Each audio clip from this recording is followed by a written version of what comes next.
but patients didn't get any better. So their depression scores were no better. Now bear in mind that this was done in the late 1980s, so it was before fluoxetine had really hit the market, and certainly before it was before it was a big deal in primary care. So I think a lot of the lack of findings had to do with that. So, in the 1990s, I had an opportunity to go up to NIMH. They were very enthusiastic about primary care studies based on the epidemiologic catchment area work.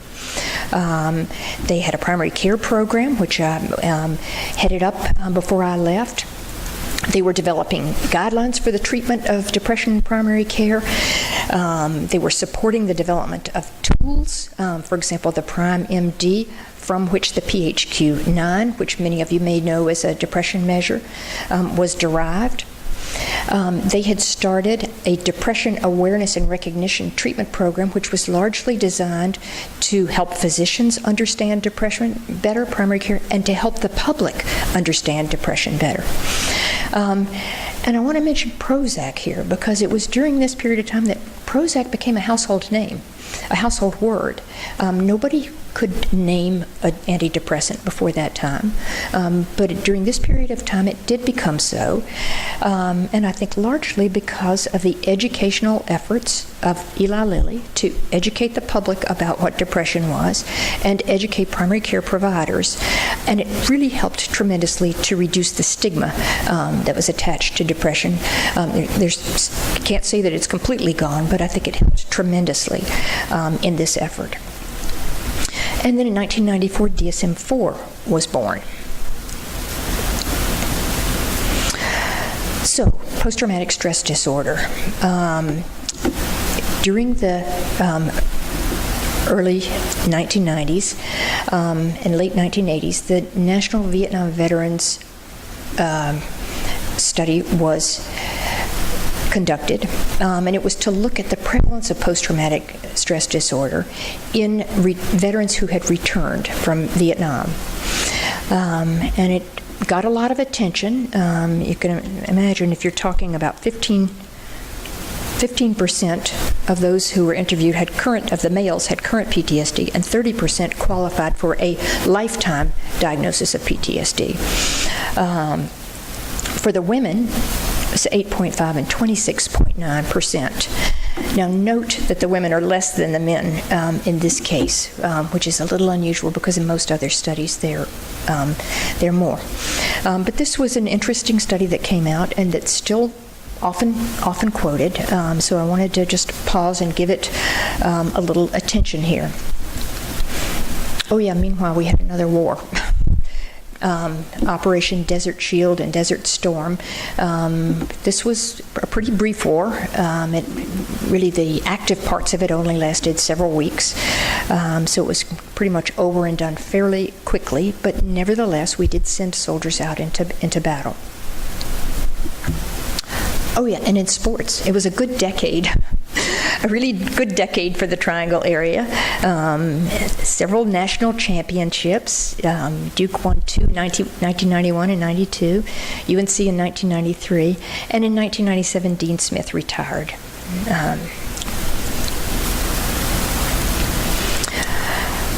Well, I loved my time at NIMH. I was telling somebody this morning, it was a very heady experience. Any telephone call I would make would always be returned, so I really enjoyed kind of being at the top level there. But I really missed getting my hands in the data, really doing my own work. So I left NIMH in about 1999 and moved down to Charleston, South Carolina, where I joined the Medical University of South Carolina and also the VA Medical Center, and wanted to study PTSD in primary care. The Medical University was known as a place for studying anxiety disorders, so it made sense if I was going to be a part of the VA to look at PTSD. So one of my earliest studies there was to look at PTSD in primary care. I thought we'd combine my love of primary care with PTSD here. And it was a multi-site study. We looked at, we did a number of patient interviews and with over 900 patients. And we were looking at the extent to which PTSD was recognized in these primary care clinics by their providers. So what we found was about 11.5% prevalence of PTSD, which is probably about right. Only 46.5% were identified by their providers, which is a little amazing to me for a VA hospital, where this is the main psychiatric disorder that people are coming in for. And less than half, only 46.7%, had ever even used any mental health specialty services. So it's interesting, very shortly after this, the VA's instituted mandatory screening in all of their clinics, whether it's because of this or other studies like it, but I'd like to think that I was able to contribute a little bit to improving recognition and treatment of PTSD in the VA. George died in 2001. He had throat cancer. He never could quit smoking. So we're now down to 2 Beatles. But it continued to be a really good run on the basketball court, with 2 national championships for Duke and 2 for UNC. And then we got more wars. The Afghanistan war, which is still going on. We had the war in Iraq from 2003 to 11, and I think I'm going to have to call the current situation with ISIL another war. I hate to have to put it up here like this, but I think there's not a choice but to do that. So I got involved in looking at PTSD in Vietnam-era veterans. I mentioned to you earlier the study of Vietnam veterans, which had been done, the NVVRS, which had been done in the late 1980s and early 1990s. And Congress became concerned, well, what are they doing now? How are they doing now? So I was lucky enough to be involved in a study where we were looking at new onset, current and new onset PTSD in a cohort of male twins who had served in the Vietnam era. So we had probably about 5,000, a little more than 5,000 of these twins to respond to our study. And what we're finding here is that current prevalence is still a lot. 17.5%, lifetime prevalence is 17.5%. Current is 12.8%. This is for those who had served in the Vietnam theater. And for those who didn't, it was lower at 8.9% and 5.7%. When you looked at this as a function of what their PTSD status had been in 1992, so now we're looking at incident PTSD, you see that those who had never had PTSD in 1992, 5.7 of them had it in 2012. Those who had subthreshold PTSD in 1992, 11.6% had it currently. Those who had past PTSD, 22%, and those who had current PTSD in 1992, a third, still had it now. Interestingly, so that's for the people who served in Vietnam. For those who did not serve in Vietnam, you found slightly lower rates, 3.2%, 10.7, 15. So, I mean, the rates still go up as you go in, as these risk categories go up. And I will point out there was no interaction between these two. So the results are largely a function of what your 1992 risk group was. So it's to point out that this is still a major problem for these veterans. Many of them still have active symptoms, and it's something you obviously just don't outgrow. So that was male Vietnam veterans. Because there were not any women in that cohort, we needed to do a similar study for women, and so we launched a parallel study where we looked at the women who had served in Vietnam. And just right off the bat, we asked them about some of the experiences that they had while they were in Vietnam. We had three groups: those who served in Vietnam, those who were near Vietnam, and those who were only in the United States. And if you ask them about exposures, and this was sexual discrimination, harassment. Remember, there was no MST, military sexual trauma, back then, even though it existed, the words didn't exist. You can see that these people, the women who served in Vietnam, were more likely to have experienced all of these different exposures, exposures to caring for people who were dying, concerns over their performance, was it adequate, helping people to die, being exposed to danger and threat, and even overwork. So the women who served in the theater had higher exposures on all of those things. And indeed, it translates today into higher prevalence of PTSD. So you see these women who served in Vietnam, 15.9% current prevalence, compared to 8.1 for the near Vietnam and 9.1 for the U.S. Lifetime prevalence is 20% for these women who served in Vietnam. So again, this is not at all trivial. These women didn't carry guns. They were not out in the jungle fighting, but they nevertheless had notable experiences and exposures that put them at risk. So people said, well, but maybe they had worse childhoods and they just went in with higher baselines of exposure and higher baselines of PTSD. So we looked at pre-military trauma, so before they were 18, before they went into the military. And in fact, you can see that there's, if anything, those who served in the United States had higher rates of pre-military trauma. So only 2.9% of the total prevalence was accounted for by pre-military. Fully 16.9% was accounted for by the experiences they had in the military or after.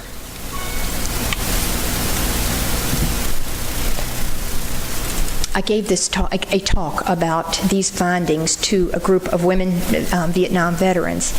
And I don't know if you remember the slide, that earlier slide that I'd showed. Anyway, this woman, and this is not, doesn't look like it's very good exposure here, but this woman said, "Oh, that's me." And so she came up, and the other thing to note is this quote: "The enemy was on both sides." These women didn't know, was it some a soldier that was going to, an American soldier that was going to attack them, or it was somebody from the Viet Cong. So, I mean, it was a difficult period for them. It was mentioned that I was able to go to Turkey and study PTSD over there on a Fulbright award. And I was involved in a study over there of Iraqi civilians who were students, guest students in Turkey. And these were students who had come from the kind of northern parts, the Kirkuk-Mosul region, where there's a lot of fighting going on. They had come to Turkey to study. The Turkish government gave them scholarships. And so they're young people, they're 20 to 25. They had known nothing but war. They had a war with Iraq, they had the American wars, they had a war with Iran, and then they had their own. Saddam Hussein also took out stuff on them. So they knew nothing. They've known nothing but this. So we just looked at some of the exposures that they had, and I mean, you can see being arrested or jailed. 24% of the young men had been being wounded. I mean, I don't know if our kids that are that age in the United States have nowhere near these kinds of rates of exposure. And a close one being tortured or a close one being arrested. I mean, those are just when you look.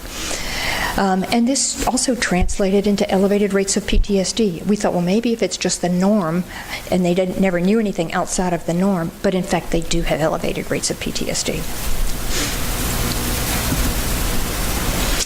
So, in conclusion, 40 years, what have I learned? I think war is not good for public health. I think that is really a big lesson. Now, I get it.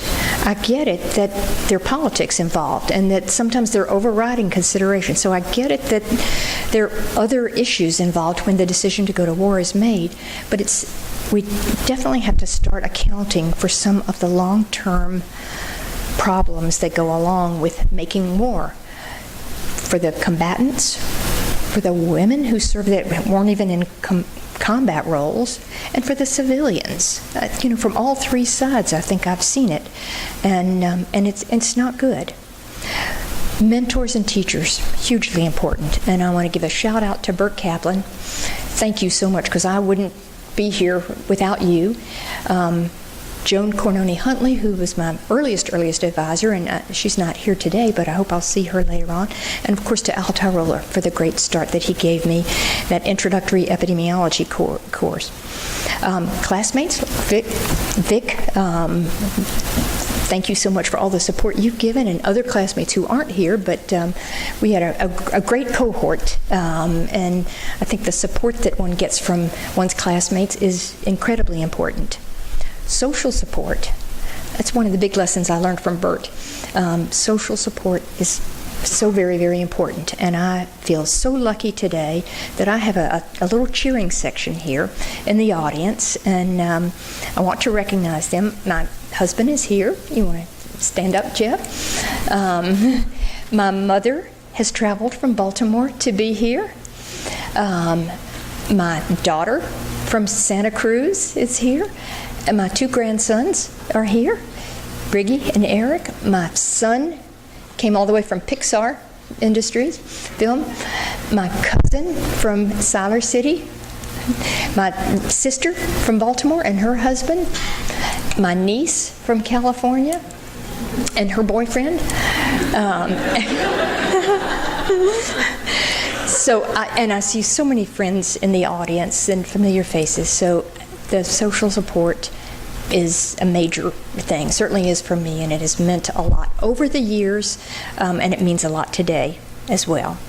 And then last, thanks to all of my School of Public Health colleagues here and over the years. It's just been an incredible experience, and I thank all of you. Thank you for this recognition, and thank you for being here today. Thanks.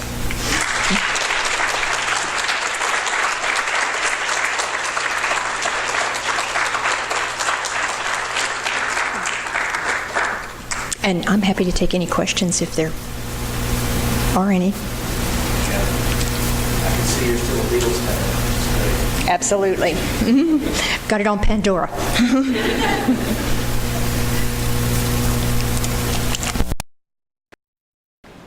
was very lucky. My sister and I were very lucky. Our father took us to a Beatles concert. It was the first concert we ever went to. We went in, 1950s? No, 67. 64. Mm-hmm. 64.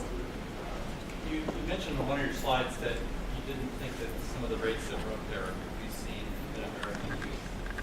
And I'm thinking that there probably are some neighborhoods where American youth have the rates of PTSD that you were reporting for Iraq and elsewhere. I think you're right. Yeah, so I'm just wondering, what research are you aware of regarding PTSD in those kinds of neighborhoods? Somebody here is doing research in Detroit. Somebody I spoke with today was doing research in Detroit. Detroit comes to mind. PTSD in Detroit. It's in those kinds of neighborhoods. I'm not sure they'd be quite as much as the other way are streaming in Detroit, even in Detroit.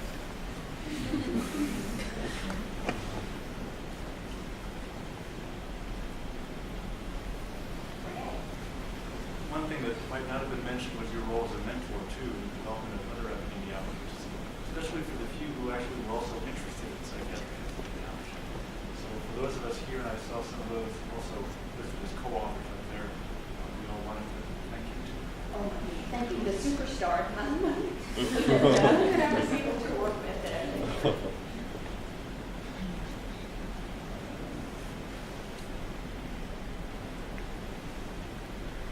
The 24% in prison, I think African American men overall, young men overall, would probably be somewhere around there. So it's interesting that this very high trauma situation that you find in Iraq, we also have here. But I was going to ask you, in terms of war, can one say anything about the mental state of the people who bring us into wars?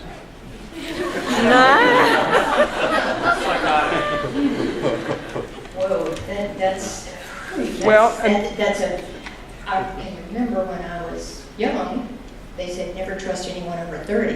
I mean, that was part of the Vietnam era stuff. But I mean, the newspapers, war typically comes from a rising, there are the people who foment the war, who work to mobilize the public, and then there's the public response.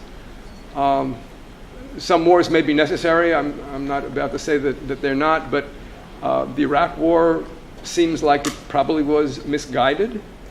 At the time, some people were saying it's not even going to cost anything because they've got all that oil, it's going to pay for itself. Clearly, some people were delusional. Yeah, I think I can produce evidence that shows the costs continue for a long, long time to go, the costs in terms of mental health. And those can be factored into lost productivity and all of the expenses that we pay. People need to, when thinking about whether or when to go into war, remember those things. Now, maybe it's worth it. I'm not saying that it's not, but they at least need to remember that and put that into the equation when they're thinking it through. Well, go ahead, John Lai. I just have a thought about the war, how people are conducting war right now compared to World War I and II, where it used to be that you have to send the soldiers on the ground, but nowadays you can just send those drones and long distance everything. So I wonder if the psychological, the mental impact may not be the same. So do you expect that, say, soldiers from more recent wars are having a less psychological impact compared to? Well, that's an interesting question. And I guess there's some indirect evidence that people who serve in the Air Force tend to have less PTSD than those. It's the Army and the Marines that have the most elevated rates. And probably because if you're in the Air Force, you're very much removed. Yes. From It's like computer games. Yeah. With that, I would like to thank Dr. Magruder, and if anyone has any more questions, there's a reception outside, and she'll be there, and feel free to ask. So thank you very much.